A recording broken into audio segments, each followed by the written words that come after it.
سلام دوستان گرامی، نام من اسکندر است. از کشور چین هستم، ولی نیاکان من از سرزمین برآرود فارسی زبان بودند. و همین خاطر زبان فارسی هرچند زبانی مادری من نیست، زبانی نیاکان من بود و برای من همچون برای همه فارسی زبانان دنیا عزیز است. امروز روز جهانی زبانی مادری است و به این مناسبت برای همه شما دوستان فارسی زبان گرامی تبریک میگم و همچنین برای همه شما یک تحفه پیشکش میکنم.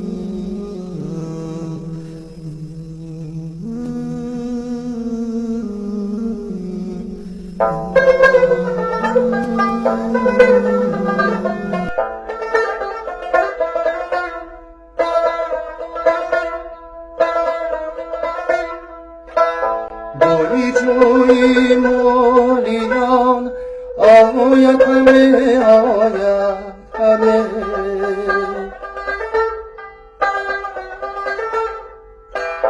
بوی جوی مولیان آید همه آید همه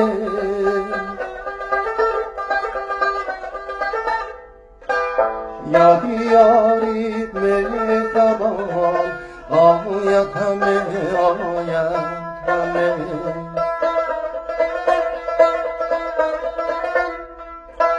ریگی و مویو درشتی آیو آیو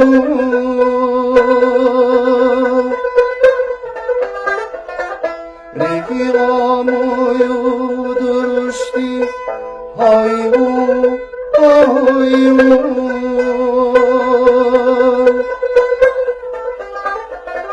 زیر پایم پردیان آید همه آید همه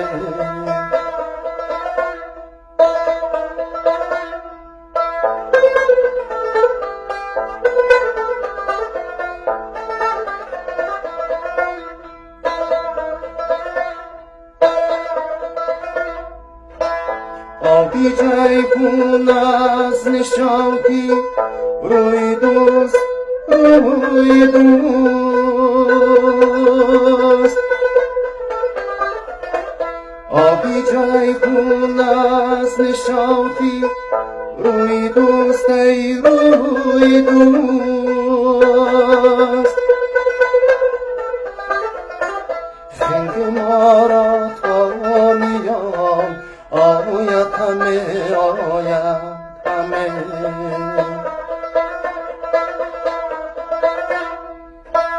ای بخارا شاد باشو درزی درزی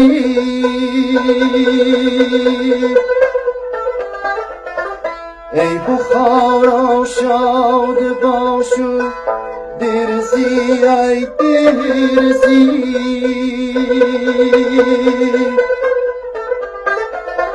میرزی تو شادمان آید همه آید همه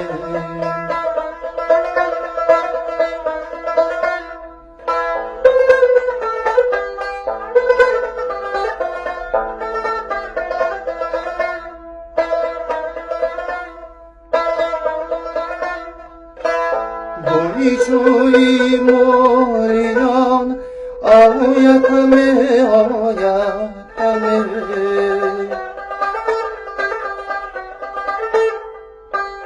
یادی یارید مهربان آید همه آید همه